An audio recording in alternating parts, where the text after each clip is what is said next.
If I could ask the members to take their seats, we'll get started. I appreciate everybody being here for the second day of our meeting.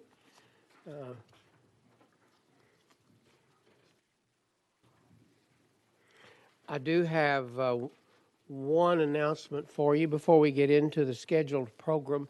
You should find in your book some appears to be correspondence from the Tennessee.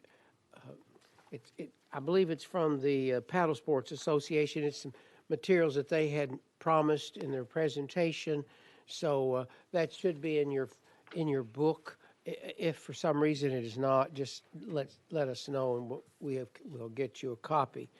I call your attention to the calendar for this morning, and our first calendar item is a panel discussion regarding post-award and implementation process for state grants.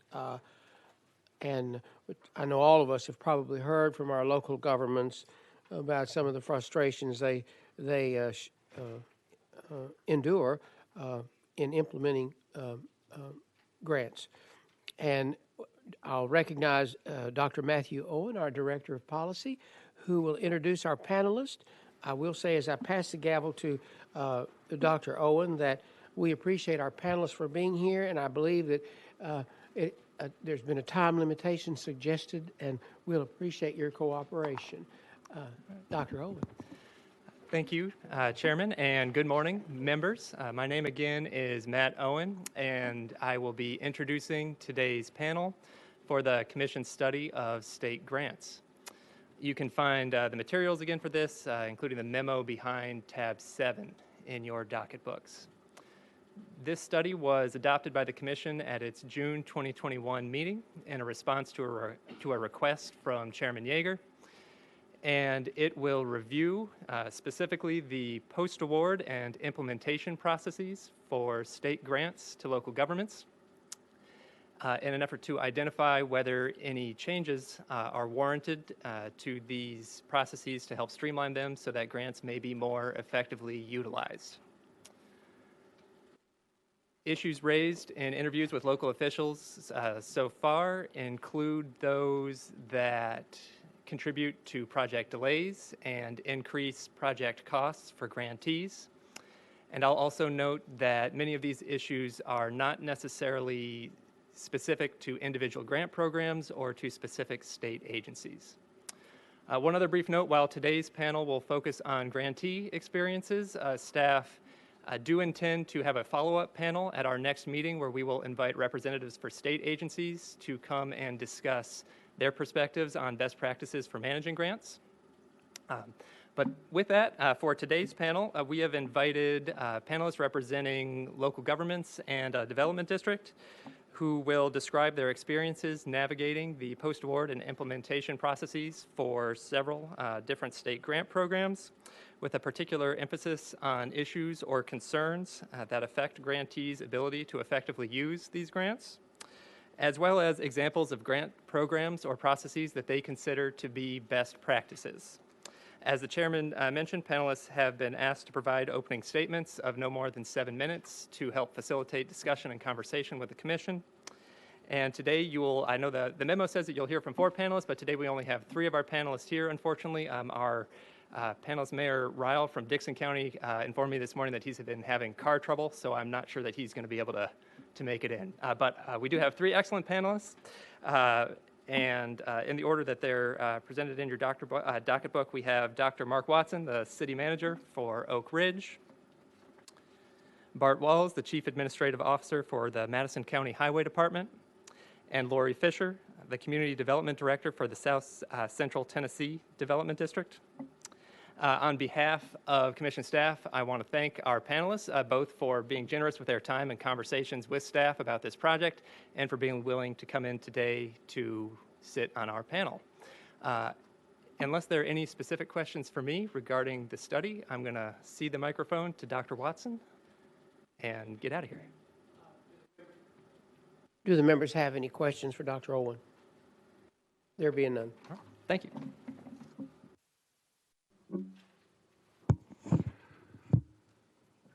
Good morning, Chairman Yeager and members of the committee. I'm Mark Watson. Again, it's a pleasure to be here. I serve as city manager of the city of Oak Ridge. I'm told to be brief this morning, and I want to say that first that there is appreciation for the funding that comes through these grant programs, and that the appreciation that we have has accomplished a number of goals. However, they are taking a long time to complete, and that's what we will talk about this morning. The second thing, I would say that this initiative is to make Tennessee better and to make Tennessee perform so that we can get some of these projects done.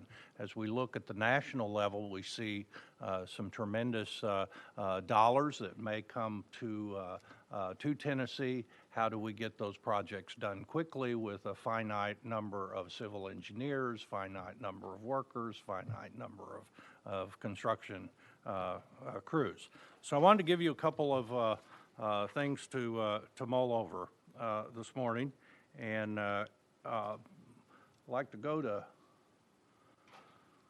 slide number one, the City of Oak Ridge Gateway Project. This is a sign. This is a 15-foot by 30-foot sign that is going through a tremendous project and process to get completed.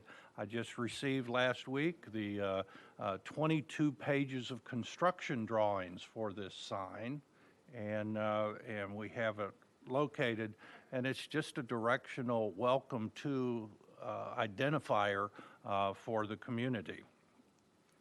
Well, let's move on to that project, and you can see the process that we have to go through, and the time lags that occur between each step to obtain this project takes a while. This was all initiated by private sector, the Rotary Club of Oak Ridge, the City of Oak Ridge, and in a massive study that would look at entryways into our community.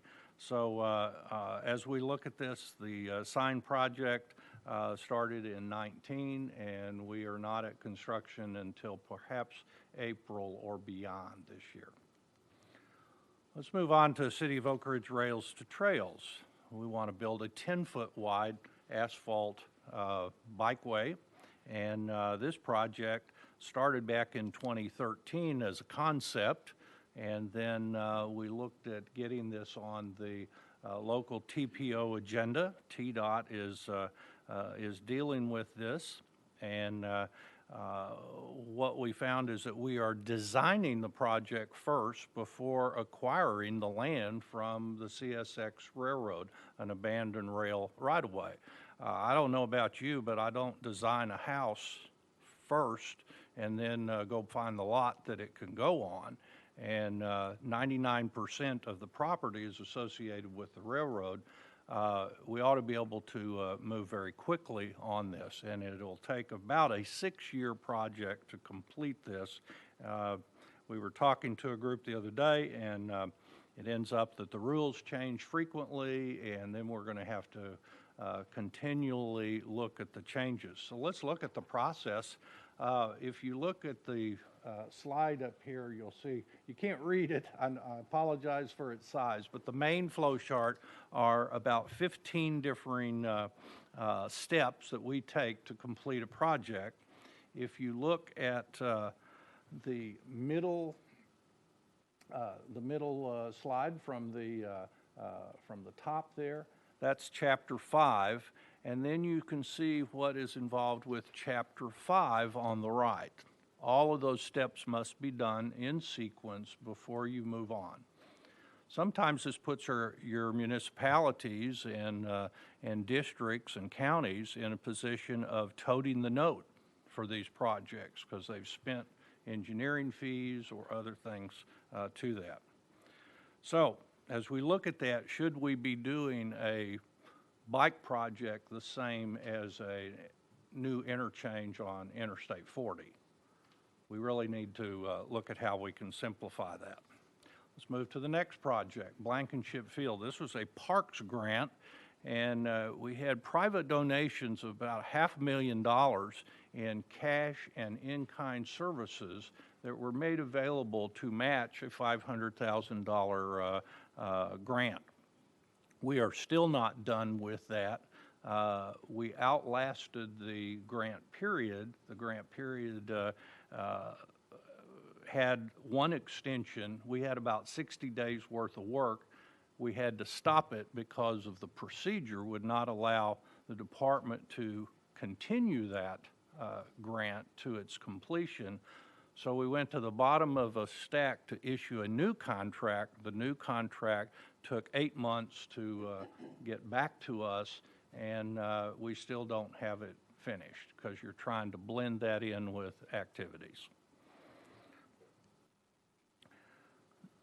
So one of the things that we look at with this renovation project is that the extensions and the legal staff needs to be beefed up so that these things can be processed quicker internally within the state if this tight controlled system is going to continue.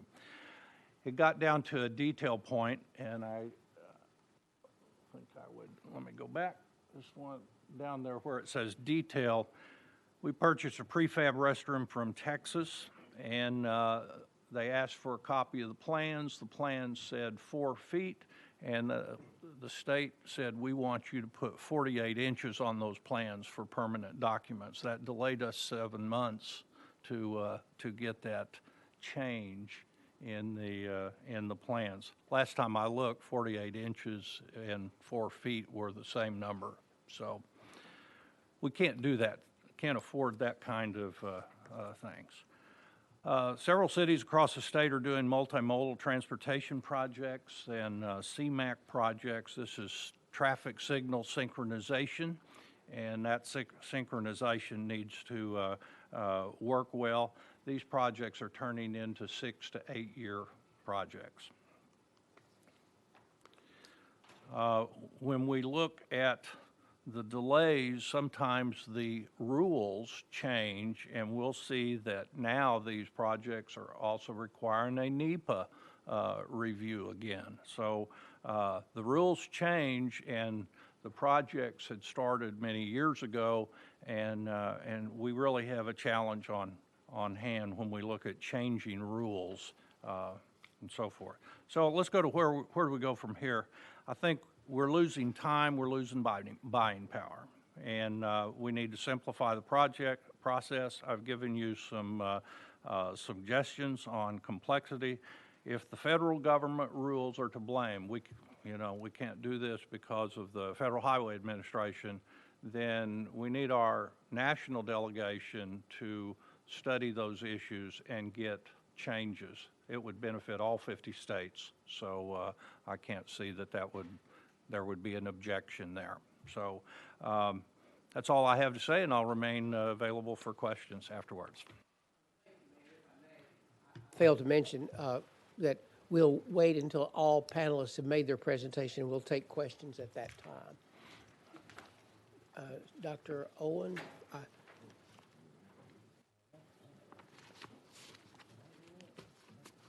Sorry, I can introduce our next panelist. It's Mr. Bart Walls, who is the Chief Administrative Officer for the Madison County Highway Department. Thank you.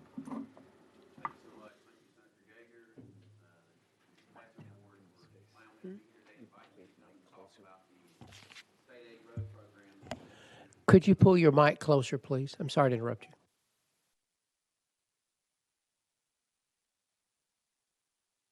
Let's see. There we go. How about that?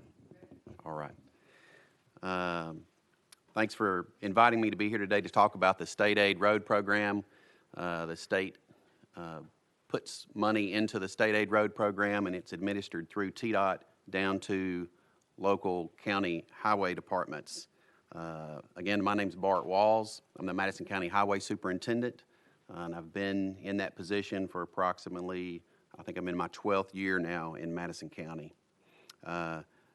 We also have in the gallery today Lauderdale County Highway Superintendent Derek Kissel, just in case there are any questions you want to ask of another highway superintendent. Let me talk a little bit about the state aid program and explain to you what the state aid program is and kind of how it works. The state aid program administers state funds to counties to provide assistance with maintenance or new construction to a county's state aid road system. A county's state aid road system can be anywhere from 15 to 20% of the overall mileage of the county road system, but roads are typically only eligible if they connect to a state route. This program provides a limited amount of annual funds to county highway departments to perform eligible activities to specific state aid roads. Those eligible activities include planning, engineering, right-of-way, eligible utility adjustments, new construction, and improvements to existing state aid roads and bridges. Formerly, this program was a 75-25 matching program with 75% of the funds being provided by the state and 25% of the funds being a local match. A few years ago, the legislature revised the matching requirements to be 98.2%.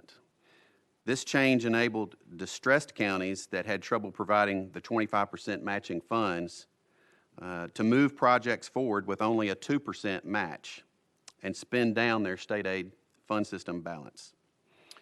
Annually, the state provides approximately $21 million statewide to the state aid program. These funds are distributed 50% equally among all 95 counties, with 25% being distributed based on each county's land area, and the remaining 25% being distributed based upon a county's population. In Madison County, we receive approximately $260,000 annually in state aid funds. This amount of funding will pave about 3 miles of road, but we have about 145 miles of state aid roads in the state aid program. As you can see, the state aid funding only covers a fraction of the miles that we have of state aid roads. Most counties use these funds to pave their state aid roads as opposed to other eligible activities. You can use those funds to build a new road or a bridge, but the fastest, quickest way to infuse those funds into our roads is to pave roads and upgrade them and improve them in that way. Most counties save up their state aid funds for 2 to 4 years or maybe even longer so they can bid a larger project and effectively stretch those dollars to get cheaper prices because they're bidding a larger project. Historically, the state aid program's been a very good program. It's been very popular with counties. It's provided much needed assistance to county highway departments and allowed counties to construct projects beyond what their normal county budgets would allow. Additionally, the state legislature has provided at least 2 one-time allocations to this program in the past decade, which has greatly benefited Tennessee counties as well. Other than the occasional contract or reimbursement request that's been a little bit slow, overall this program has been very successful. Some local officials even describe the state aid program as one of the state's most efficient funding programs. To my knowledge, there haven't been any significant issues with this program either on county's ends or TDOT's end. And I'll just say that this is a great program. Counties very much appreciate the funds that are given to them. And if there was one thing that was probably came to the forefront of county highway departments, if they were asked, if you were to change anything about this program, what would it be? They would say, give us more money. The amount of funding that county highway departments have been provided, the $21 million in this program, hasn't changed in a number of years.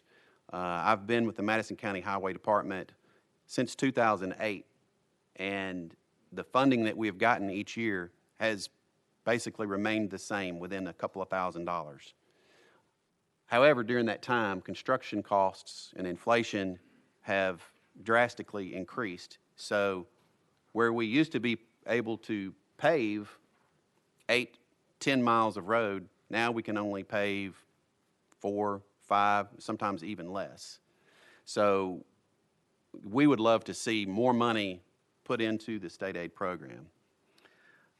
Recently, TDOT provided counties with a draft revision to this program, which proposes additional requirements to counties and could cost county highway departments tens of thousands of dollars, administrative dollars annually. With no proposed increase in funding to this valuable program, county highway departments would most likely cover these additional costs with their current state aid funding. This would effectively reduce the amount of money available to county highway departments to pave or perform other improvements to state aid roads. Over the course of 4 years, while a county is saving their funds for a larger project, these additional requirements would cause a county highway department to spend anywhere from $80,000 to $160,000 in funding that would otherwise be spent paving 1 to 2 miles of road.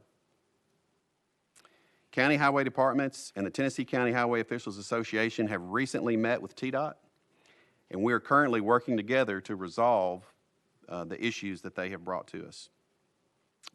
It's the hope of county highway departments across the state that the state aid program can continue in its current state without significant revision to provide an effective and tangible means to maintain and improve state aid roads, as well as the quality of life of Tennessee communities, businesses, and industries. Thank you again for letting me be here today, and I'll be happy to answer any questions that you may have with regard to the state aid program and the proposed revisions.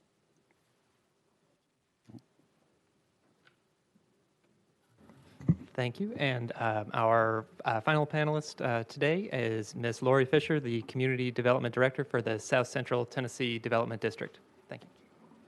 First of all, I would like to thank you all for including me in the Development District in your discussion on how to more efficiently implement grant funds. As Matt just said, I'm Laurie Fisher. I'm the Director of Economic and Community Development for the South Central Tennessee Development District. I've spent my entire career, which is over 30 years now, helping communities, rural communities in southern Middle Tennessee apply and implement state and federal grant programs. And as Senator Yeager said, there's a lot of frustration in implementing a grant, and I have identified some of what I think are some of the best practices that I've seen some agencies do, and some of my own observations of how maybe some of the programs could be implemented more user-friendly. So first of all, I would like to talk about communication. It's my observation that there's often a disconnect from the people in Nashville who are overseeing a grant program and the people who are actually on the ground trying to implement a grant program. And I think one of the ways to overcome this is something that the Tennessee Department of Economic and Community Development did about 5 years ago. I see Dr. Davis here. They have implemented an advisory committee, and the advisory committee consists of mayors and city managers and engineers and people like me who are actually trying to implement a grant. And before a significant change is made, we actually all meet. We meet about once a month, sometimes once every other month, and we talk about, say, we want to make this change. What's your input? Do you think this would work? How can we tweak it? What would work better for the community? And having that feedback, that face-to-face conversation, I think has helped tremendously on a lot of the grant programs that ECD administers. Because kind of what happens now, in my opinion, significant programs are posted on some website. You're supposed to read it. It's often difficult to understand. You have a 30-day comment period, which I guess you can make. You don't get feedback, and it's rather frustrating. So I think having that face-to-face advisory committee would work well with all the different state departments. The next is a grants management system. Almost every state department now has a grants management system. And of course, that's a good practice. You can get on the site, you can see your pay requests, what's been done, what the conversation has been. But if you have a grants management system, it's got to be user-friendly. Because most of these small towns, at least in South Central Tennessee, they don't have a lot of staff. They don't have time to look at a grants management system that you open. They have 20 tabs, and you hit on one tab, and there's 20 more tabs. It's intimidating. So having a grants management system is great, but it needs to be user-friendly. It needs to be simple. And every state department now is trying to implement their own grants management system. I know TDOT has one, ARC has one, Recreation has one. And even if they are simple, and you're the city recorder of Loretta, and you have 3 different grants, you're having to learn 3 different grants management systems. So in my opinion, it would be great to have one Tennessee grants management system. That way we're all working from the same GMS system, we can all learn it, and it would be much easier for these communities that are trying to work with these programs. Another frustration is the duplication of forms and certification. Anytime you get a state or federal grant, you have to do Title VI training, which is great. We all need to know about discrimination. However, most state agencies will not let you use another state agency's certification. So I had one town where the small city received 5 different grant programs, which was great, but the city recorder had to take this Title VI certification 5 different times. I mean, that's kind of crazy. And then when we asked the state agency and say, hey, he just took that for TDOT, can we just use that certification? They're like, no, we have our own. We want you to do our own and upload it on the grants management system. You know, and that's a lot of time, a lot of effort for a community. I think we should have some type of database that when a community goes through the certifications that are required, they could upload their certification on a database, and then when they do get a TDOT grant or a recreation grant, you can just look on that database and say, hey, yeah, the city of Loretta, the town of Linden, they've already done this. This is great. Let's check this off the list. And lastly, what I probably feel the most strongly about is the reimbursement of pay requests. As Dr. Watson kind of talked about a little bit, you know, these towns are towing the note. And there's 2 different types of grant. On a federal grant, they're non-reimbursable grants. So when you get a CDBG or an Appalachian Regional Commission and you start a project and you get a $100,000 invoice from a contractor or for a fire truck vendor, you take that invoice, you work with the pay request, you send it to F&A, hopefully they'll turn it around in 2 or 3 weeks, and then you pay your vendor or the contractor. So that works great. But on most state grants, there are reimbursable grants, which means that the town has to pay the invoice, then fill out the pay request, put the canceled checks, send it to the agency or F&A, every agency's different, and hope like heck that that gets turned around pretty fast because most small towns don't have interim financing, and that's not an eligible grant expenditure. So if you're the town of Wartrace, in my example, and you get a $500,000 recreation grant and you're going to have 5 months of construction, and it's roughly a $100,000 bill each month, you know, they have to pay that. And then they have to send it off. And sometimes it takes weeks, sometimes even months to get reimbursed. You know, they can't float that. And then what makes the problem even worse, on some grants, like recreation, they'll only let you submit once a quarter. So then you're paying 3 months of bills and hoping to get reimbursed. So a lot of times when I meet with communities and we talk about what their community needs are, you know, I'll say, well, you know, this grant's available, this grant's available. And the first question to me always, is that a reimbursable grant? Because if it's reimbursable, we can't do it. Even the small grants. Because, you know, these small towns, a lot of them are really strapped for cash. So that creates a bigger divide between communities that are more prosperous and the more rural communities that fall behind. So I don't understand why some programs are reimbursable and some aren't. But I think that's something that needs to be looked at because you shouldn't preclude small towns from applying for state grant funds.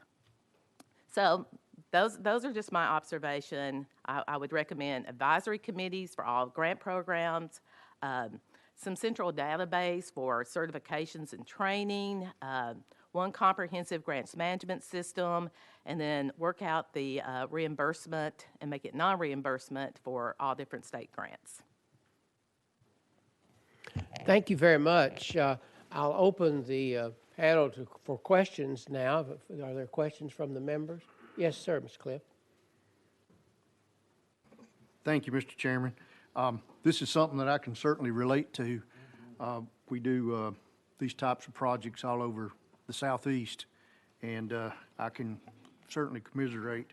I was just texting with one of our project managers, and he says at any given time, 40 to 50% of our projects are held up in the NEPA or other permitting phase. So it is extremely frustrating. I hear it from our municipal and county clients every day. So I can certainly understand where you're coming from. I have a question for Mr. Walls, and I think I understand the new requirements from TDOT. Is that a pavement condition assessment?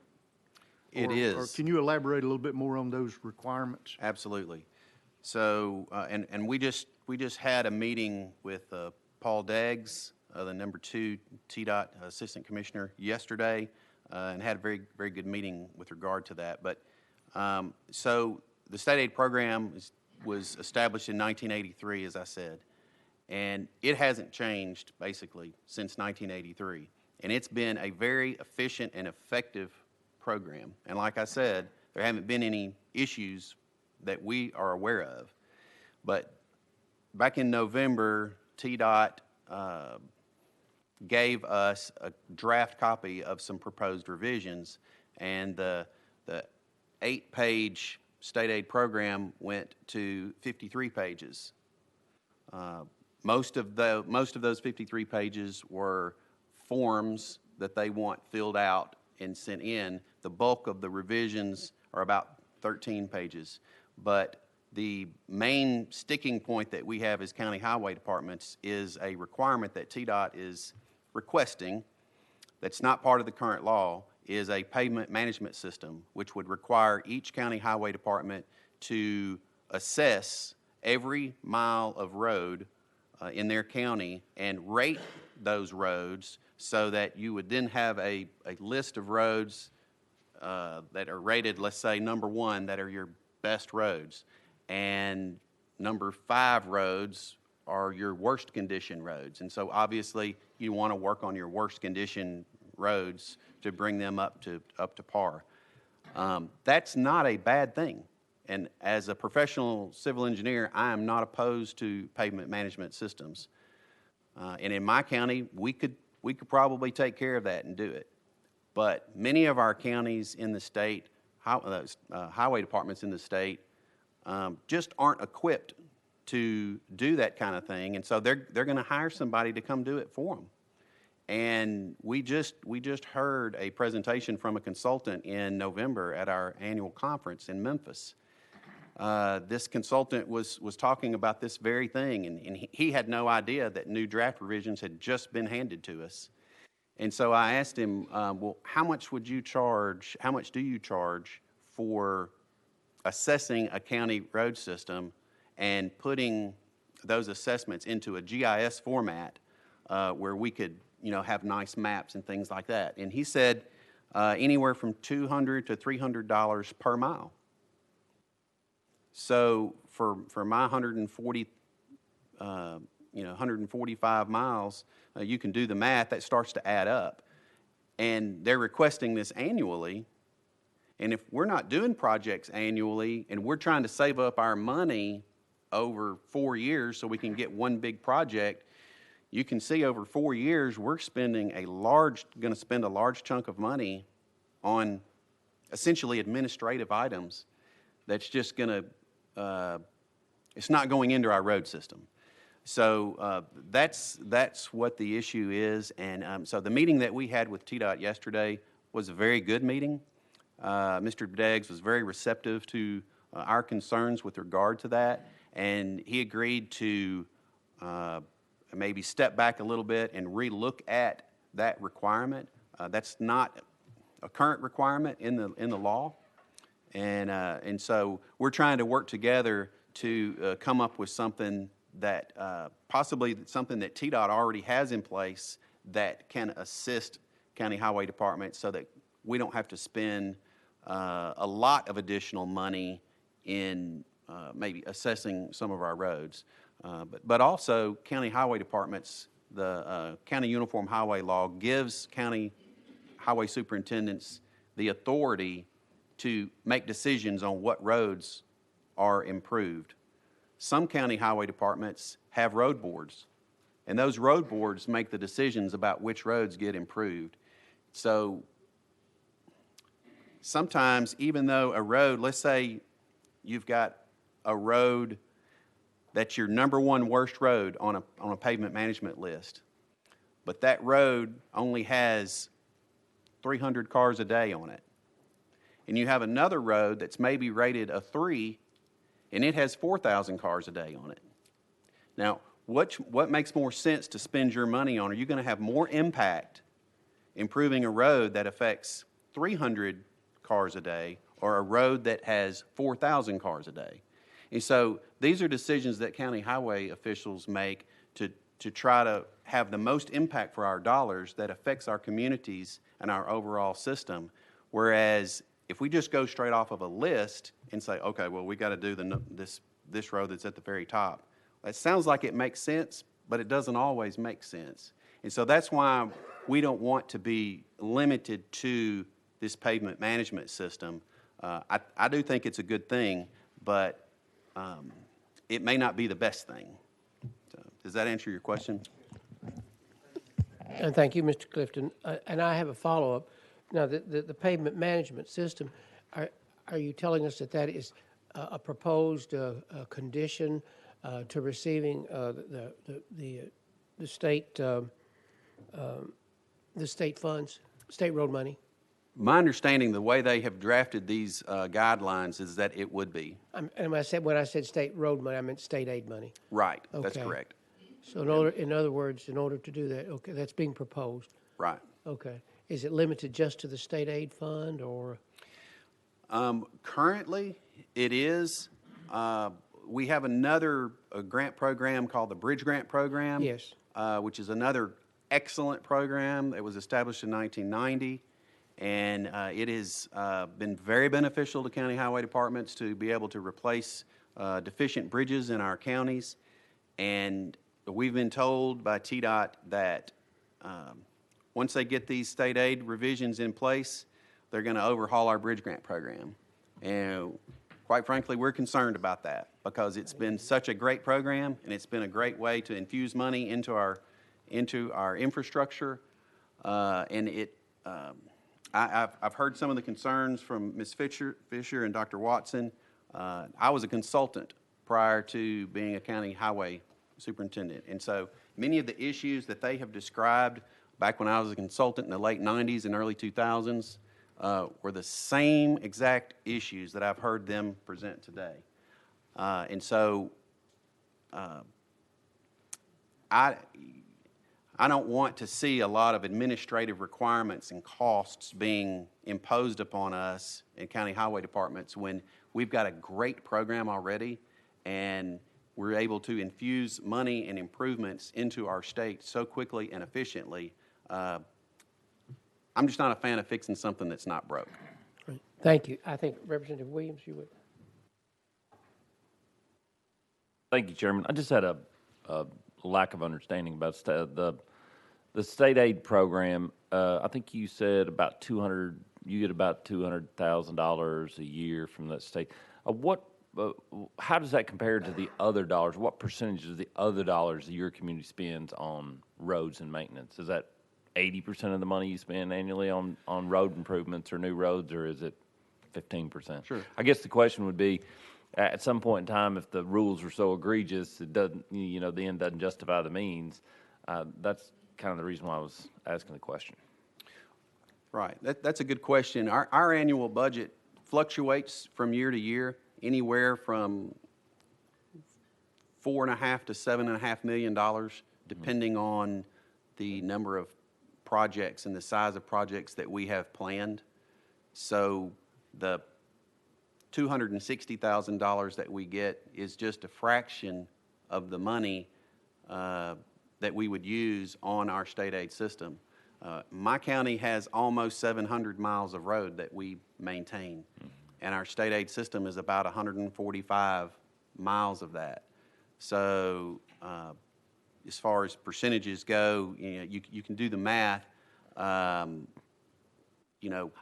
spending local dollars on my state aid roads because I have to. I don't have enough money from the state, and I'm not proposing that the state be 100% funding of all maintenance on a state aid road, but it would be nice if we got a little bit more and we're able to pave a little bit more. A lot of counties don't do a lot of paving because it's about $100,000 per mile to pave a road. That's a general rule of thumb.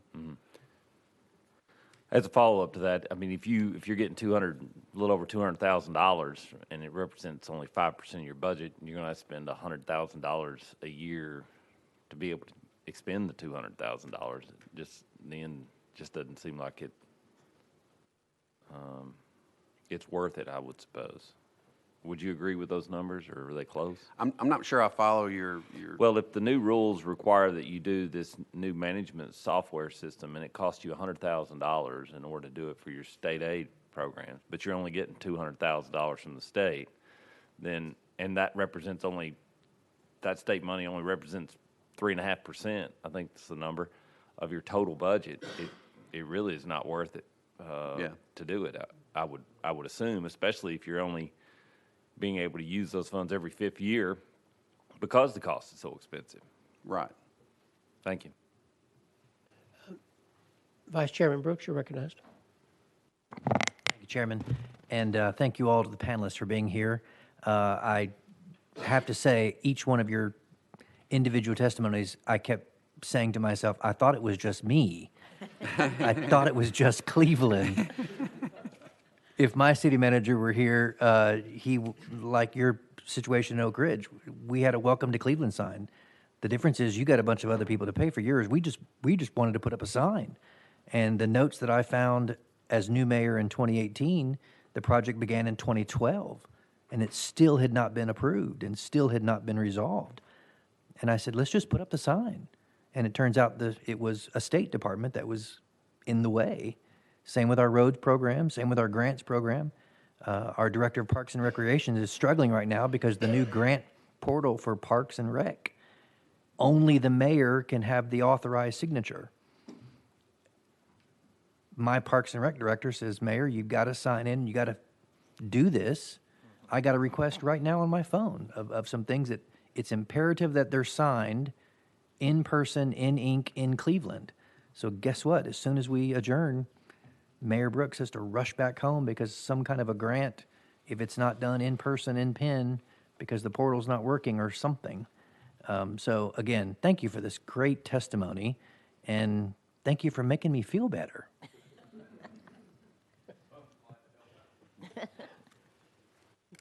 Mayor.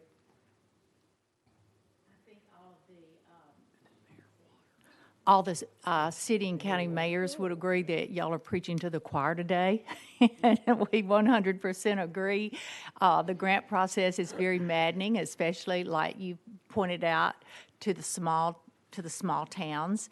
And I'm the one in my town that does all the Title VI, and I have certificates in a file this big.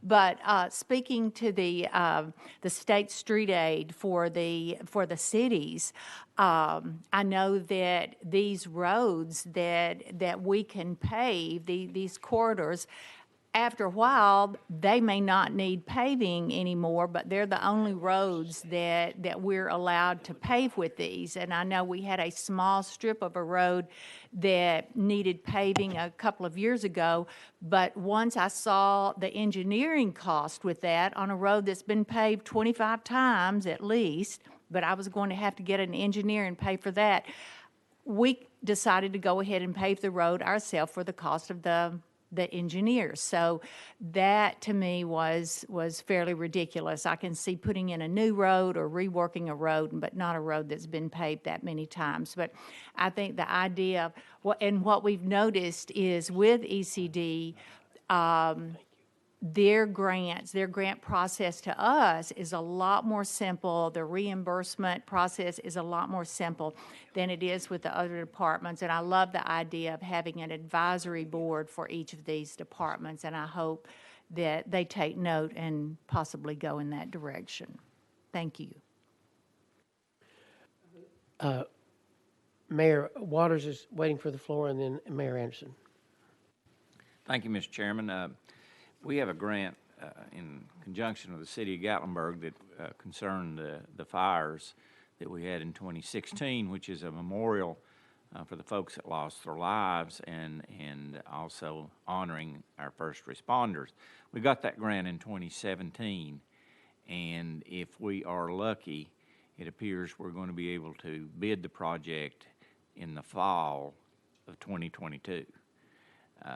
We've been going on, it's an $800,000 grant, and so it's been a challenge because we have our citizens saying, you know, what are you doing? It's been 5 years and you still haven't moved forward with this project, and wondering why we haven't, and it's because of all of the hoops we've had to jump through, and it's being built on city property in a city park already.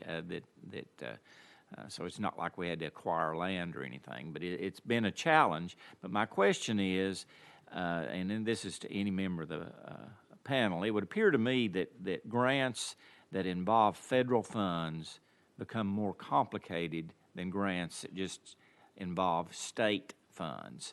And there's several examples out there. I think the litter grant program is a great example of something that is pretty simple, that everyone has. You pass a resolution, you have what you're going to do with it, and you get the money, and it's pretty simple. I wish all the grants were like that, but it seems to me, and I just wondered if any of you can react to this, that if we have federal funds involved, the process is a lot more complicated, and it takes a lot longer than if it's just state funds. And any of you can respond to that. Comment. Mr. Chairman, members of the committee, the situation that we find with federal grants is that we're given the rules and able to deal with it directly. We're working with FAA, for instance, right now. We've got the rules worked out, and we're working with TAD, and we're having a very good experience. Monies can be processed very quickly. The Aeronautics Division turns around and says, you have to complete this project within 4 years or the money's swept back into something else. So there's motivation and incentive for us to get that complete. I think we're finding with parks grants, for instance, that they're taking too long. You can't go to the next step until you've completed the last step, and then that has to be reviewed by the state. So you're bouncing the tennis ball back and forth to get things done, and there's no simultaneous work that transpires there. So I think that we're on the right track, but there has to be some simplification for grants that aren't a lot of money. That you ought to be able to get a $50,000 grant. It's for signage for tourism, and get it implemented, get it done. Education does that very well. They have federal monies come down. It's for computers for kids, and they get it spent very quickly.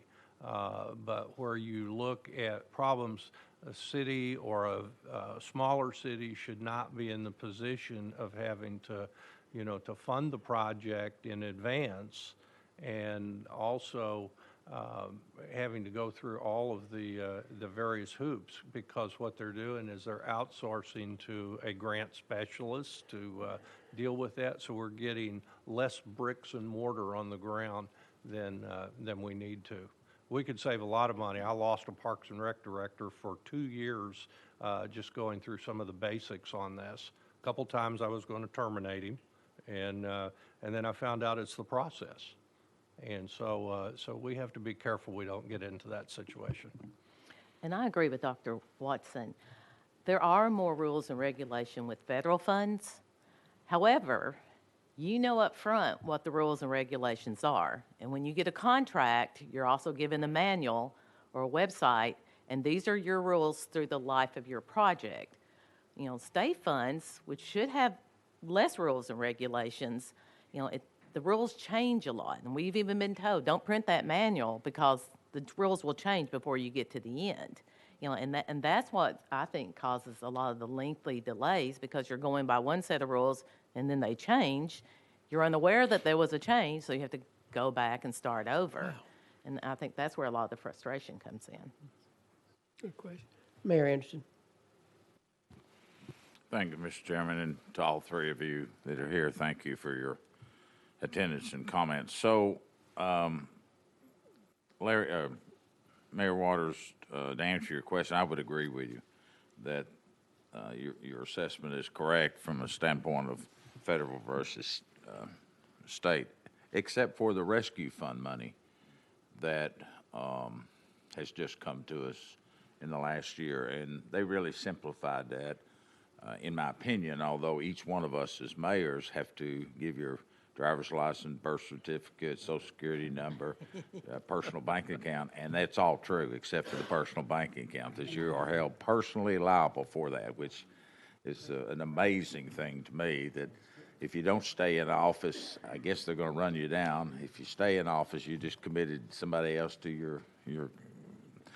But my comment, Mr. Chairman, if I could, goes back to the legislators and the men and women that sit on this board. It seems to me, in my 20 years as mayor, the problem has driven our particular county that I'm actually looking to have to hire a grant person. Cities probably have more jurisdictional bases and areas in which they can maneuver. They don't have any extra people, I don't mean that. But when you're dealing with counties, you've got a highway department, we've got 77 people, got a budget, and got miles just like you do. And it's oftentimes we don't go after those grants because if you do them wrong, you owe that money back, or someone's going to be embarrassed, or somebody's going to get fired.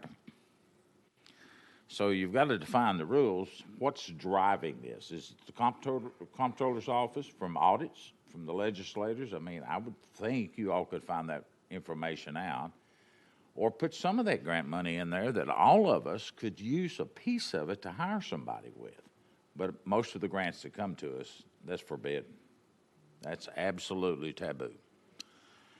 So you're left with the men and women that are trying to run your government. We're a good-sized government. I can probably figure out a way to do it, cost sharing it between two different grant people. But at the end of the day, something, Mr. Chairman, needs to be fast-tracked. Just like our counties and cities, I know the cities have a way of processing large corporations, small corporations, water, sewer programs. We do too. We fast-track those things when you can get in and get out. Why? Because they're jobs. Why? Because they're revenue for your community, whether it's city or county. It doesn't matter. But all that costs money, and I do sympathize with these community development districts, which I serve on. It's just a bunch of paperwork. At the end of the day, great comment, you're probably not getting 50, 60% of it. But here's my final comment, Mr. Chairman, that if you're in a community, and all of us up here understand what a penny means. What does a penny mean to your community? So if you've got a penny generating $800,000 and you're getting $200,000 grant, and it takes you 5 years, all of a sudden a penny becomes 2 pennies or 3 pennies, and that's on the tax rate. And so I believe from what I'm seeing over the last few years that more and more money that's going to come down from the House and the Senate is going to be in the form of a grant. I cannot afford not to go after those grants. So I would ask that you figure out some way to fast track those grants for particularly our highway departments. I mean, highway departments, more people use the roads than anything else in a government, other than getting car tags probably. But you got to fast track them. You got to put them on some. You got to figure out if the comptroller's going to audit you, if you're going to be written up, et cetera, et cetera. I know that takes a lot of time, but I think all of us agree we can't say no to those, Mr. Chairman.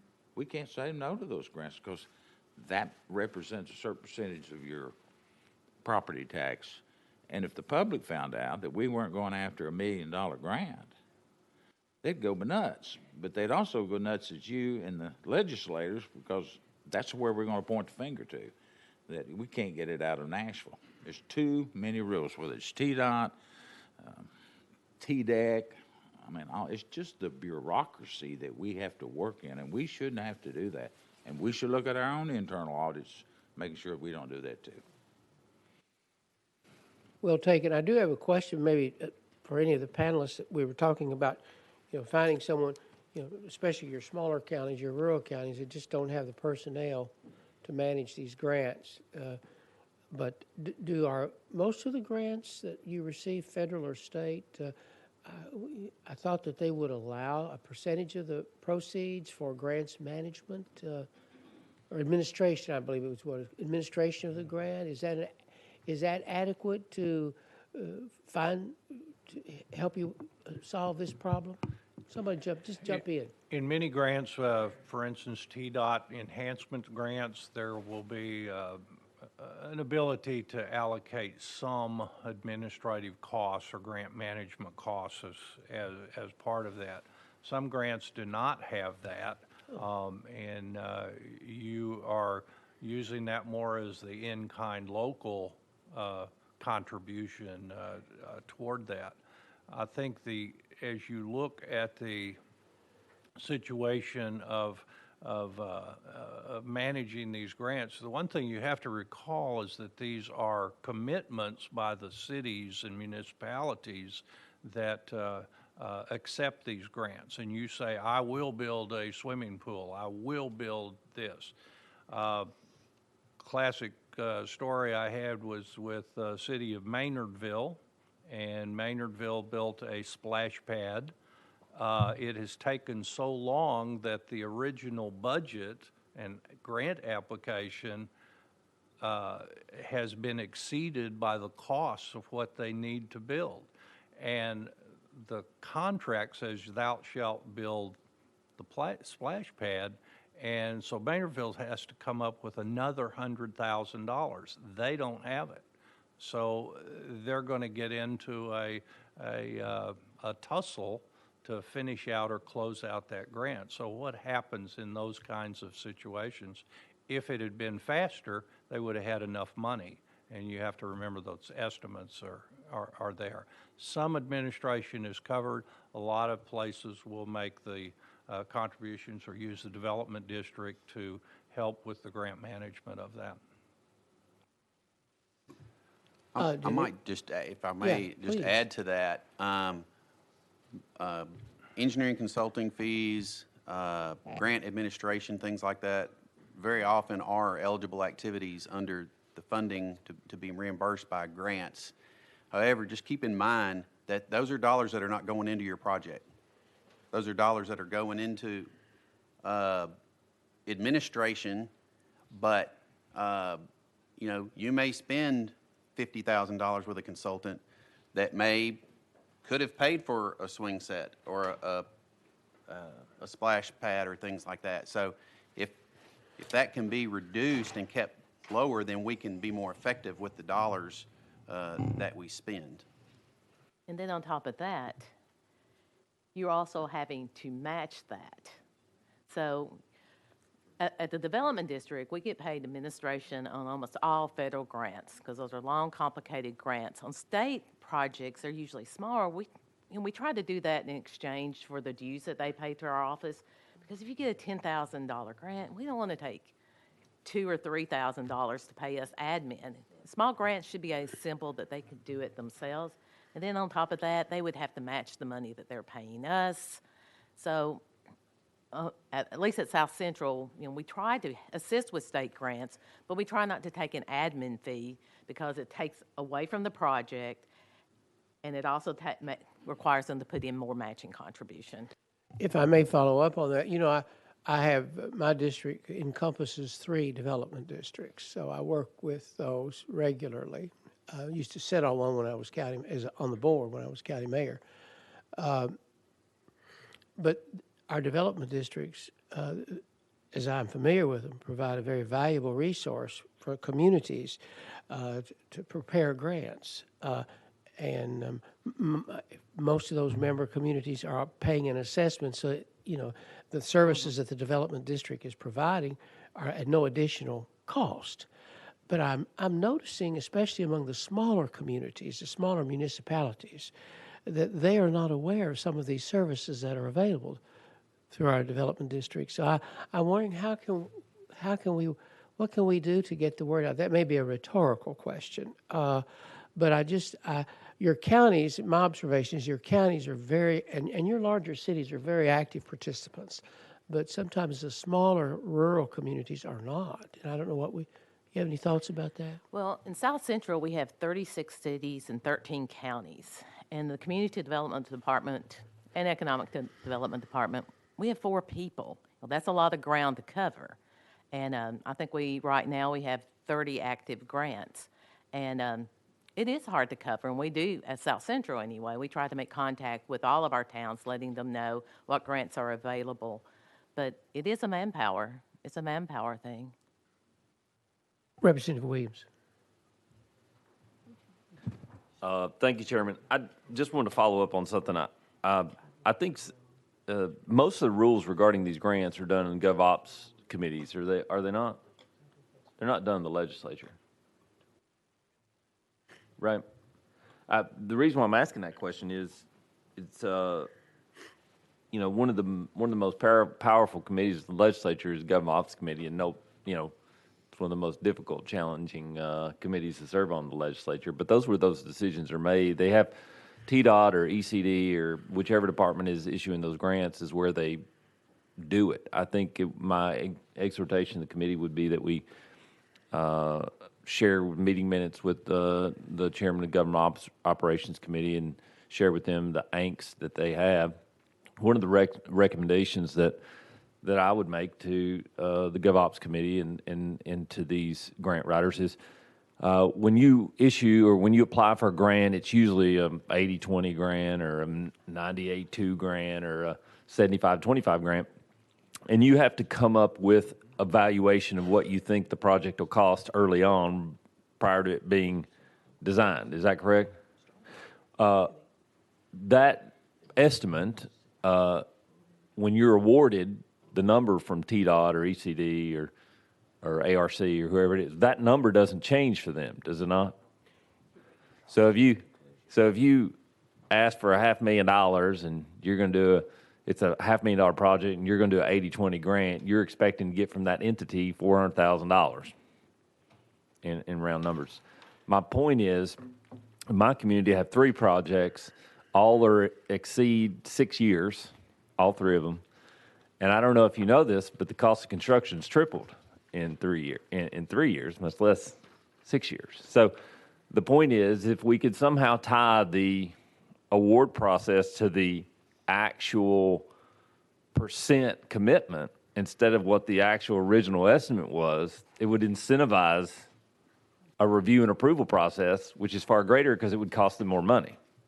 So for instance, if 6 years later, instead of that $500,000 grant being an 80-20 at $500,000, it's now an 80-20 at $1.4 million. So there's an impetus of $700,000 for TDOT or ECD or someone to get on the horse and approve it. Does that make sense? Mm-hmm. Would that help the situation, you think, if there was more skin in the game as it relates to the bureaucracy who's issuing the grant? Yeah. One thing I would point out is that some of these projects may go through the Transportation Planning Organization of the state. So the Rails to Trails project in Oak Ridge is just such a project. So they didn't budget $5 million in the outset for that cost. They said, we'll do that in phases. So let's go to the design phase. And if you look at some of the transportation plans that are scattered throughout the state, you'll just see list after list of differing projects that will be in differing stages and have differing allocation amounts. So the allocations are changing once you get to construction stage. But if something comes in and bumps it, like a new Amazon facility in Alcoa a Ford facility, there's going to be that redistribution that occurs. But you have to make sure that these other projects are moving ahead, and you have the same amount of manpower to process this at the state level. So you need to make sure that there's more capacity to be able to take on more grants or American Rescue Act funds or increases in gas tax funds that impact that. So I hope that helps a little bit, but Yeah, I think it does. I have a connectivity grant, TDOT connectivity grant for sidewalks. It was originally an $800,000 award. It now costs $2.4 million to build. So I get the problems that you're facing, and so we're trying to work with TDOT to try to divide it up into phases so that we can actually do the project. But it is very frustrating. I will say though that sometimes the TDOT grants they're perceived as or touted as state grants, but yet they come with federal strings. And I think in a lot of cases that we may be pointing the finger at TDOT, and it could be a federal problem as well. Thank you. Unless the members have any questions, we'll bring the curtain down with Mr. Clifton here. You're recognized, sir. Just to expound on what Representative Williams said, with all due respect to TDOT and our other state agencies, a lot of those requirements do come down from the federal level. And is that something that Dr. Owen could differentiate in some of the report as to which of the requirements are federal, which of them are state, and kind of how those requirements differentiate on each project? Does that make sense? Yes, sir, and that is definitely something that we will try to do with our project. I remember, I think that issue may have been raised at our June 2021 meeting when we took up the study, and I failed to mention it in my presentation this morning, but yes, we will be trying to do that as part of this study. All right, and thank you. I think, and Mayor Frank wanted to Yes, ask I'll a be very question. brief, That's Mr. quite all Chairman. right. Lots of great comments today, and I do want to confirm, Mayor Waters and Mayor Anderson, I do find that the federal grants are much more difficult, especially the certifications. For instance, Office of Criminal Justice, I mean, it's a 23-page, I'm signing my life away, just hoping and throwing holy water on it that I'm in compliance when I sign it. But the legislature does the last couple of years with the governor have done a wonderful grant that I'm just going to advocate for and say you got it right, and that's the direct allocation grant, where you listed, here's what all 95 counties can spend it on: IT, capital improvements, roads. Here's the money, and you're subject to misappropriation or misuse of the funds if it doesn't go to that. And those are my favorite kind of grants, and they went a long way, especially for some of the smaller counties that just don't have money for infrastructure projects. But that's my favorite grant process. Thank you, Mayor. I do have one question for Mayor Frank. Did it work? I mean, the holy water. I don't know. I'm not in jail yet, but you know. Thank you very much, panelists. Very useful information and thought-provoking. Thank you very much, and thank you, Dr. Owen. Thank you very much. If I can call your attention now as we move on into the calendar to tab 8, the comprehensive litter review update. I'll recognize Ms. Jennifer Berry, who is our research manager, who will give us that review. And I tell the members that since this is just an update, there's no vote being taken on this today.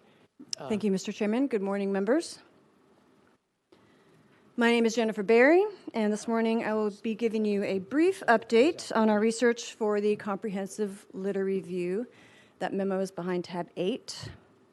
As you recall, at the June 2021 meeting, members determined that the study would not focus on policies that impose deposits on bottles or bans on plastic bags. And at the September 2021 meeting, you heard from a panel of stakeholders on issues relating to litter and illegal dumping. We will present the draft report at the fall 2022 meeting and the final report in January of 2023.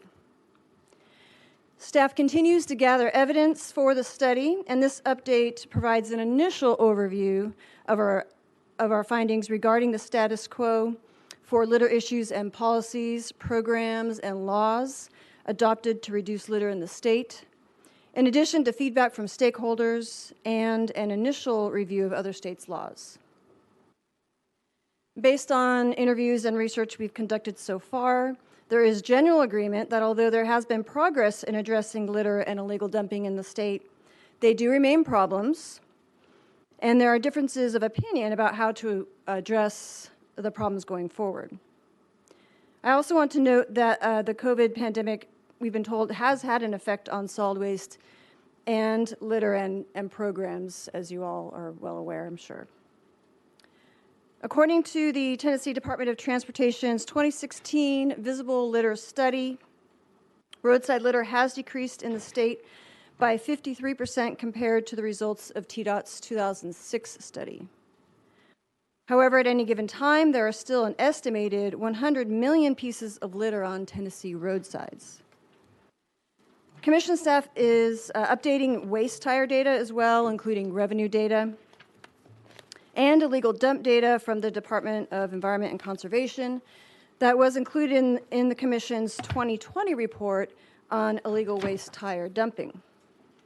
We did pull some data from TDEC's Solid Waste Management Data Viewer, which shows that in 2021, there were 339 complaints of illegal dumping, 79 complaints about tires, and 146 notices of violation issued for both illegal dumping and tires in 54 separate counties.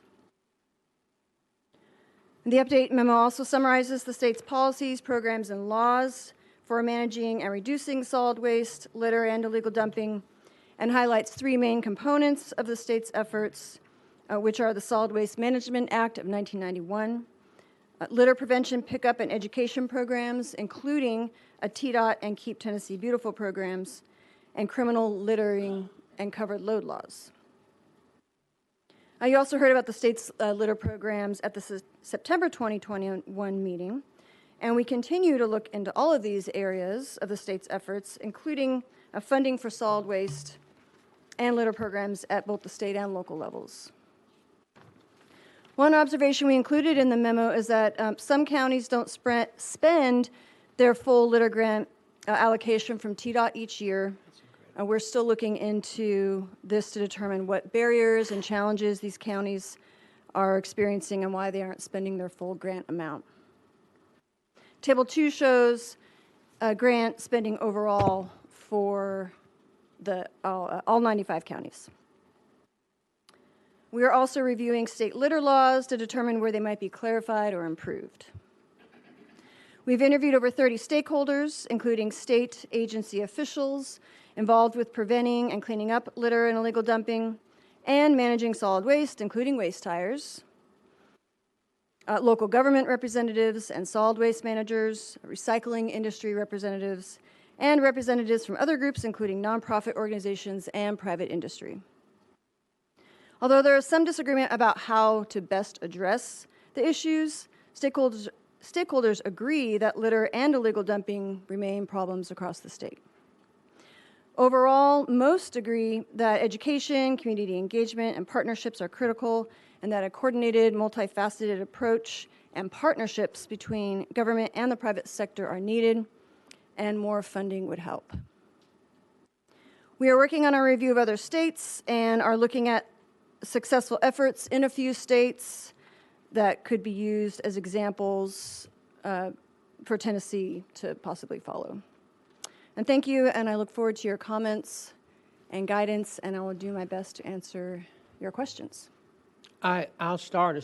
I'll yield to Senator Robinson, and then I'll ask later. Thank you, and thank you for being here. We have a problem in my district with illegal dumping. Do you have any information on the counties that are using this litter grant as far as their spending is concerned? I mean, the only thing I could see in the report was how many counties are actually using it, but not down to the county being named. Yes, thank you. That's a great question. We do have more detailed information on how counties are spending their litter grant. TDOT has, Highway Beautification Office has been very helpful in providing data that we've been asking for. So we will be, we're continuing to compile all that data and analyze it, and so we will have much more detailed information in the draft report about how much counties are receiving, how much they're spending, not spending, and how they're spending it. So we'll get as detailed as we can with that information. One more question? Yes. So I heard you say we needed more funding for it. If the counties aren't using it, what is the new funding going to be used for? We've been told that more funding would be helpful, and that's a great question, and that we'll look for an answer to. The counties that aren't spending their full grant amount, we still need to reach out to counties and find out what's going on, why they aren't spending that full amount. And we've been told could be staffing issues, the pandemic has had an effect. So there's several things going on there, why they're not spending their grant amount. That might be an area that we can address. Are they required to submit a specified plan for utilization of the grant? Yes, they submit, well, the county needs to pass the resolution. They submit their budget, work plan, and an education plan. And it's a pretty simple application process, but yes, they do have to submit all that information to receive the grant. Thank you. Representative Williams. Thank you. I recognize you're still in process of studying. I just did notice, similar to the senator, that, $3.8 million unspent. Does that money come back to the state and reversion to the department? Is that what they do?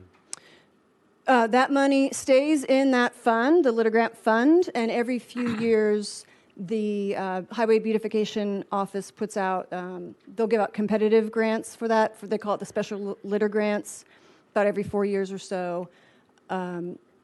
Local governments and state agencies and nonprofit organizations can apply for that funding that's still in there. So it stays in that fund. It doesn't get diverted. As a follow-up to that, have you been able to find that there's any communication between environment conservation and their finding and reporting of litter sites to the beautification department at TDOT? I guess the reason why I'm saying that is TDEC every year finds people, in spite of having a $1 or $2 per tire, it seems to be that tire dumping is one of the biggest problems that we still continue to have. And I guess the point would be is if there were communication and less silization between TDEC and TDOT's beautification, so that when those monies are not used annually, you could say, well, these are the people we find. They don't have, by no fault of their own, someone's dumped on their property. Maybe we could use those monies to clean up those, so that these two departments are not bifurcated such they don't communicate. So it would be interesting to know in your study if that's something that we could recommend as an improvement. Thank you. I had a question. If I call your attention to page 2 of your report here, where you reference several national and state studies with regard to the Keep America Beautiful National Litter Study. Was that more of a look at 30,000 feet, or did they really drill down into Tennessee when they came up with their numbers? Oh, the Keep America Beautiful study? Uh-huh. That's nationwide. And TDOT's study from 2016 is statewide. All right. And the 2016 study found, compared to the 2006 study, that litter on roadsides had decreased by 53%. Did that answer your question? Yes, somewhat. But let's see, the last time that we've done a statewide study was 2006? 2016. 2016. So that would be, what, 6 years? Okay. Yeah, so, and I noticed, too, that they, let me find the phrase here, a visible litter study. Does that, what is that? A visible litter study? Driving along the road, oh, there's something over there. Excellent Okay. question. And we have the report and the methodology, and we can go into more detail on how they actually do that study in the draft report, if that's Okay, helpful. that'll work. But they do take a sample, and they have a scientific methodology they use, and TDOT contracts with a firm to do the study. And they sampled 120 road segments across the state. That included interstates, state roads, and local roads. And they go out and count litter on those segments. And I guess, my experience with our local litter grant programs, it predates this, and at the time that I was involved as the county mayor, I observed that their studies were very, very general and overly broad, and certainly could have changed, and probably has.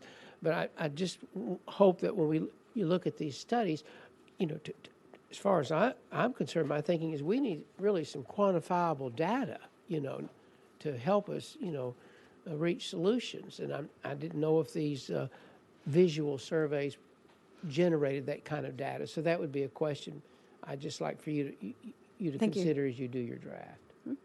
And I believe the Vice Chairman, Kevin Brooks, has some questions. And if there's no objection, there is objection, okay? Yeah. There usually is. I apologize. I couldn't resist that. All right. All right. Mayor Holland. Okay, I just wanted to know, when you do the draft, will you have, will we be able to see counties or areas that, say, have the most litter or the least? I don't want to give any of us a black eye, but I would just like to kind of see where most of this accumulation is, and if there are things that we can do in our cities and counties to work on it. Yeah, we'll definitely try. I think so. The TDOT study is statewide, so it's broad. It's not going to tell you what's happening locally in each community, and so we'll do our best to find out what is happening in each community, and that would be a matter of reaching out to counties or cities and trying to get a better picture of where the hot spots are, where litter and dumping is happening most. But it's just going to be different across the state depending on what's going on in each community. But we're going to do our best to get a good picture of what's happening. Thank you. And now I'll Vice Chairman Brooks, you are recognized. Thank you, Chairman. I'm always welcome to have objection as well. Thank you. Ms. Berries and Mr. Lewis, thank you for this beginning of the study. And I'm going to sound just like I did at the last panel. Chairman Williams, Chairman Yeager, I thought it was just me. I had the very same thoughts when I read this memo, and I understand it's not yet to the draft stage, and I understand it's clearly not yet to anything to be voted on. But as we move forward, this entire discussion began with a simple question of where's the money going? And clearly 3.8 million of it is sitting somewhere near us right now. So I'm so thankful. Table 2 of everything in this memo is the one that I cut out and going to hang up on my wall, because it shows that there actually is something amiss. I'm not saying inappropriate or being done incorrectly. There's just something not firing on all cylinders. If almost $4 million, which I would desperately need to clean up in Bradley County, and to Chairman Williams' points of people that are getting violations. On page 2, you state that TDEX issued 49 notices of violation in 28 separate counties. At least one of those is in Bradley to an unknowing landowner who called TDEC to report the problem. So he self-reported and is now in notice of violation.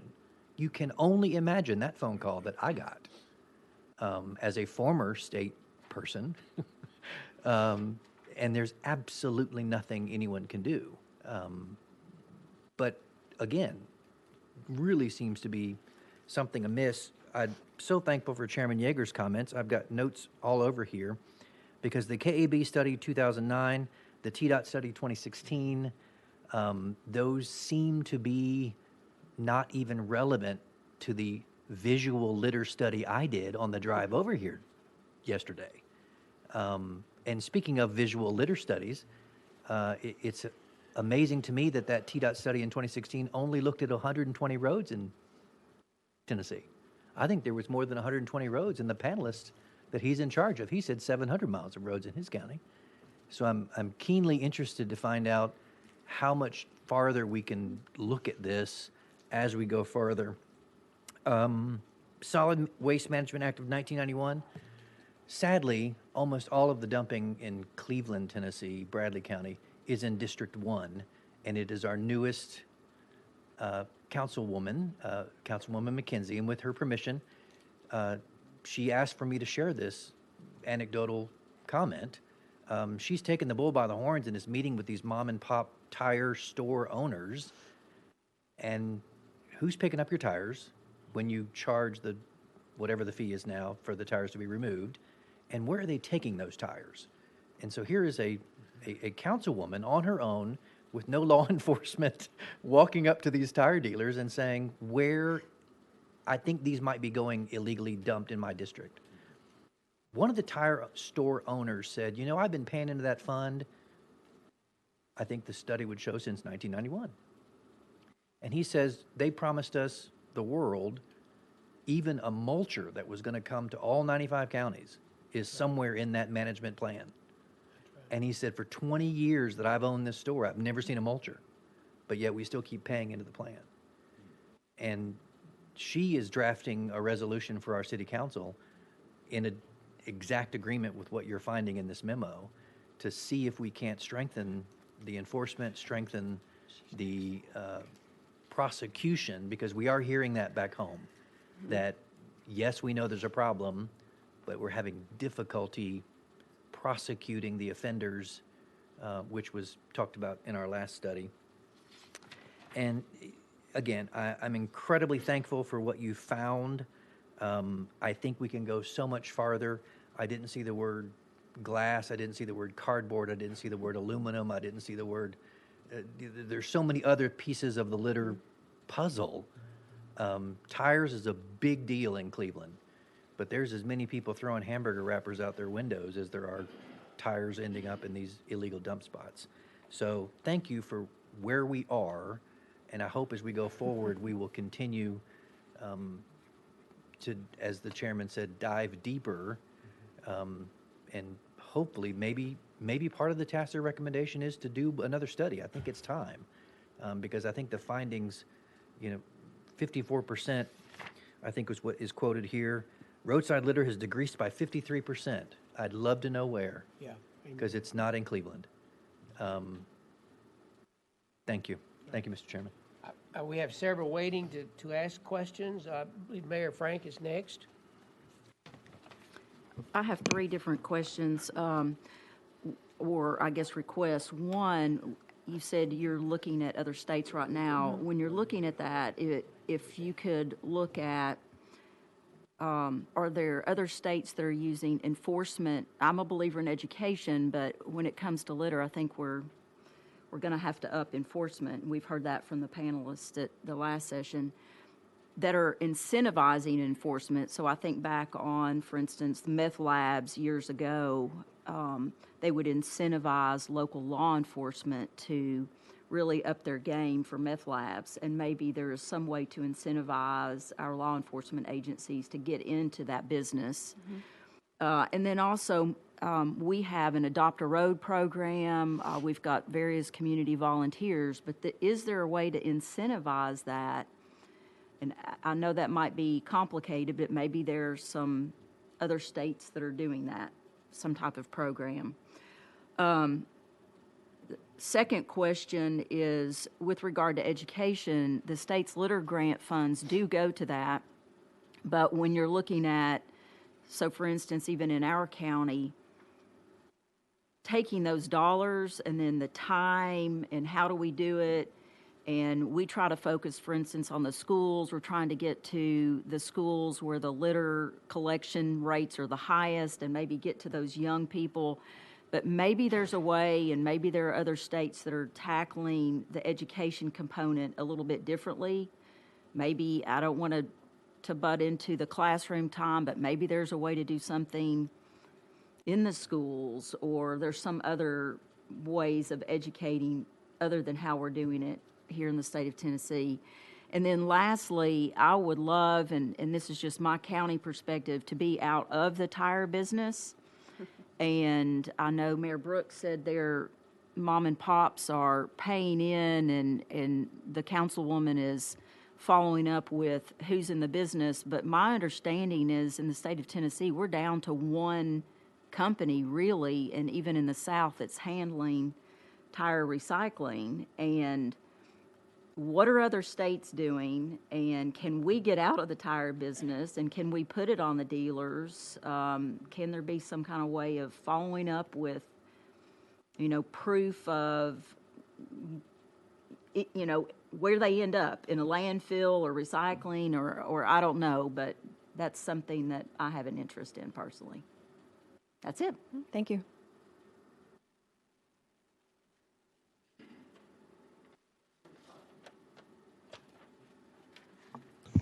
Thank you, Mr. Chair. I just had a quick question. Who has the oversight over the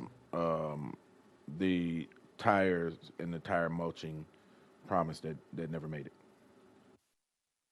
You putting the question to the chair? Who has oversight over the tire program? Tire program, TDEC. Did that answer your question, Representative? Okay.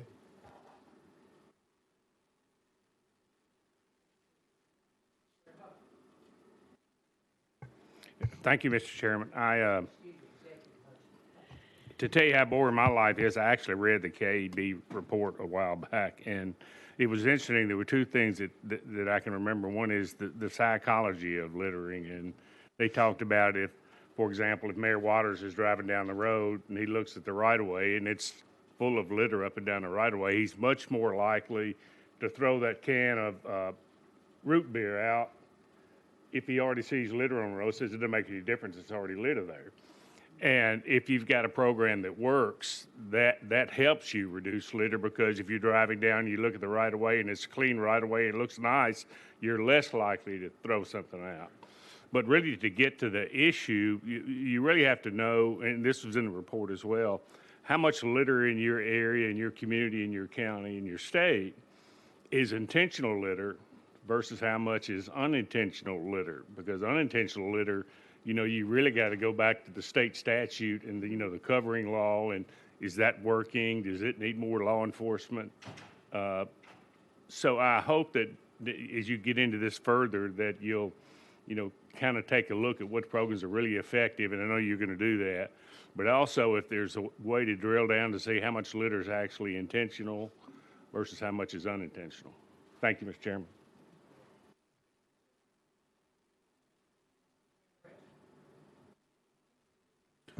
Thank you, Mr. Chairman. Just, one of the things that Loudoun County had that we've worked statewide, I've worked with several other counties on, is the tire dumping. And so we had multiple sites, hundreds. We've got a site with thousands. And so the one thing that we really researched and finally got permission to do, because it got so bad, we were shutting roads down because this idiot was pulling up and just dumping them out in the road and driving off. We actually got permission from the state to do a reward. And so I'd like to see that become a little bit of easier process, because we put a $1,000 reward up and he didn't have that many friends. And so it was pretty quick from there. We were able to prosecute him to the fullest extent of the law. And beyond that, maybe finding something to the folks that deal with these people. Like my friend Jimmy Matlock, of course, most everybody knows, former state representative, runs a tire company, and said this guy had stopped in there. Well, say, I'm going to do it for, is it $1 or 75 cents rather than $1? I'll dump your tires for you, giving that discount. And sometimes with small business, it's tempting, but if there's something out there to show the small business that, and of course, Jimmy turned him down. I'm going to get too far aside. Most reputable businesses are going to turn him down. but it just takes one to make that. If there's a threat out there for the business that says, hey, if I get caught dealing with these scofflaws, then there's going to be some punishment for me too. And that may be something to address. And absolutely, the litter grant is, I think, one of the best things that we get from state of Tennessee. Yeah, awesome. Thank you, Mr. Chairman. Thank you, Mayor. I do have a couple of questions. If somebody else wants to, I'll yield to Tipton County. Thank you. Yes, the litter grant is a great opportunity for counties to utilize that. But, you know, the litter grant only applies to counties. Is this something that can be, so for municipalities to be able to utilize? I mean, the way it's structured right now is the litter grant dollars are allocated to the county governments. So, and then the county decides at that point how to use those dollars. So that's how it's structured right now. I don't know. That has been brought up that the cities don't directly receive. They might receive some of that funding if the county decides to do it that way, but that potentially could be something that could change. Thank you. Thank you, Madam Clerk. Mayor Hall.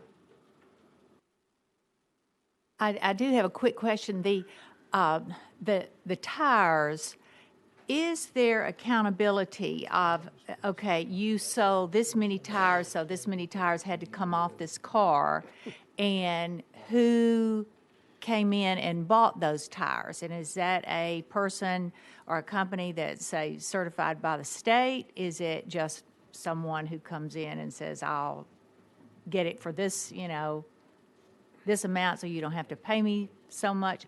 I mean, is there any accountability as far as that goes? Probably more paperwork, but just wondering. I'm going to defer. The 2020 Waste Tire Report did an excellent job of summarizing the waste tire program and the issues around that. I don't want to misspeak or misquote that report. I believe that report addresses that, and I don't think there is a lot of accountability, but we're reviewing that report and seeing what can be updated or expanded on that report. So that, I believe that information is already there. I just need to go back and review that tire report, but to get a clear answer for you. Will it be in the draft? Well, Cliff says yes. Okay, thank you. Thank you, Mayor. Representative Love. Thank you, Mr. Chairman. And I think part of the issue may be with the tires that it's not the initial sale. It's that used tire that is sold secondhand, and somebody's not being charged the dump fee on that particular tire. And so then you end up with maybe even a second or third hand sale of a tire. And that then, I know we see it here in Nashville. We have a lot of independent tire repair shops that have used tires for sale, but there is no requirement to pay a dumping fee for those tires. So then what you have is the tires that come off of your car there, who knows where that goes? And then there was no fee paid for the tire that they put on your car, because it was paid by you if you went and bought brand new tires. And so it's a second and third tier, I think, issue where there's no incentive for that used tire seller to engage in properly disposing of the tires they take off your car to put the second set on your car. And that tire just ends up on your highway, in a dumpster where a house is being built, right? And folks come by and just dump those into, it's amazing. We having a little work done on the house, and the new dumpster that was dropped off by the construction man we hired already had stuff in it. Because the day he put it down, within a few hours, people drove by and saw a dumpster and dumped. And so I think that's part of the problem we're dealing with right there. And I'll just add the tire report addresses that and made a recommendation to have a fee on used tires as well. If you will, I just had a couple of observations that I hope your study will look at if you think it's pertinent. But one of them is a follow-up to Mayor Frank's comment on education. If memory serves me from my experience in the litter program, I think there's a percentage of that money is required to be spent on education, but education may be broadly defined, I think, so I might want to look at that to see, because I think it is important to get into the schools if you can, but take a look at that broad definition. And the other thing is really based on an experience, ironically, or perhaps coincidentally, after the presentation that we had here, the panel discussion, a month ago, I went on my, I think it was the next day, 2 days later, on my morning walk in my neighborhood, someone had illegally dumped a truckload of construction debris in my neighborhood. So that brought this home to me dramatically. But where I'm headed with this is, you got to get this picked up. Get it? I had a very difficult time getting the right group or the right person to come pick it up. I called all, and I'm not in the business. I'm not going to name names or anything like that. But I called all the agencies that I think I had to call 4 different groups to try to find the right person to come do this. And oh no, you'll have to call them. We don't do that. Oh, we can't do that. We don't do that. So I think the line of command here is another issue that we need to look at. But I learned some valuable lesson, but I was astounded. A truckload of construction debris. Just I backed up, dumped it, and moved on. Mayor Executive Huffman. Thank you, Mr. Chairman. Just one quick observation. When we get into this, when you're looking at volumes of litter picked up and, the tonnage and all, keep in mind now that with the pandemic and the COVID going through jails the way it's done in Tennessee, you're going to see a real strange looking number in terms of who's been picking up how much litter. And a lot of it depends on whether you can actually get your inmates out or if they've been locked down due to some kind of a pandemic issue in the jail. So I just want to make sure everybody understands that these numbers may be a little erratic or off course because, we were down for over a year, quite frankly. You couldn't let inmates out to pick up. But that's going to affect the number.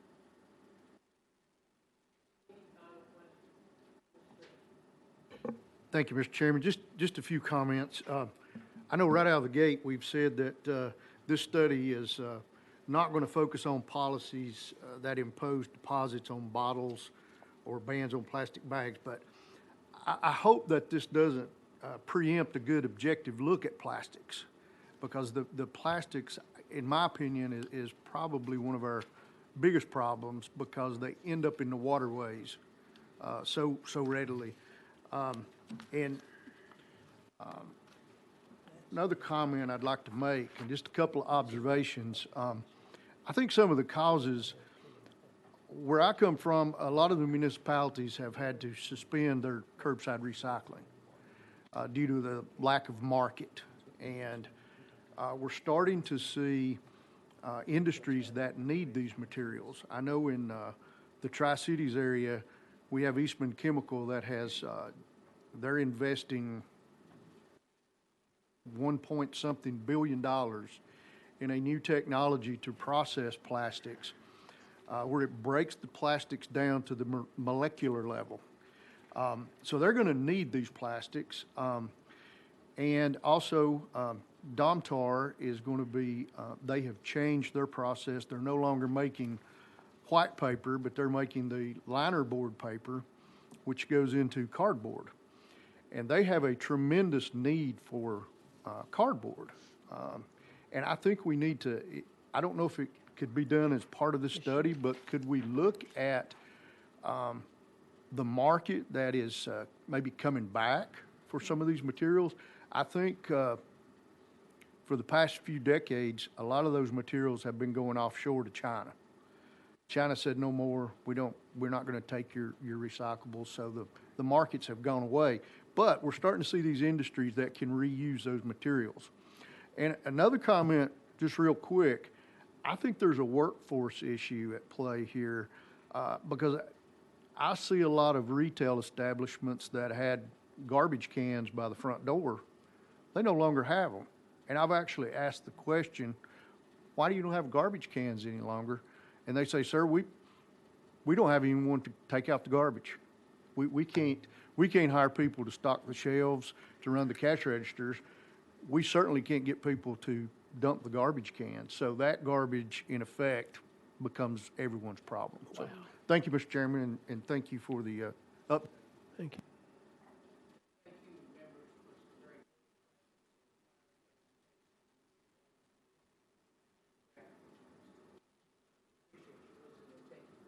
Yeah, thank you.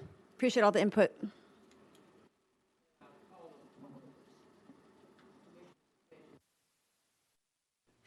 Defer to the director, Mr. Lippert. Mr. Chairman, we don't have any other business that I'm aware of other than the next meeting date, which we have a tentative timeframe of June. What I would like to do, since it's worked so well the last couple of meetings, is have April poll the members on general availability. I know it's a little bit further out there for this meeting, but we'll do an initial poll here in the next few weeks, and then we can refine that as we get closer to the date. That seemed to work very well. Is there any objection to that? So we'll look forward to hearing you, and then we'll find a date that's out far enough. I like that too, that we can get it on our calendars. So I appreciate that. And before I believe that concludes our business today. But before we adjourn, I do want to commend Mayor Waters. It was good to see him promptly at 8:30 this morning. So you thought you were going to get through this meeting, didn't you? And I appreciate all of the board members. It was some very thoughtful questions and good discussion today. And if there's no other business to attend to, we'll adjourn.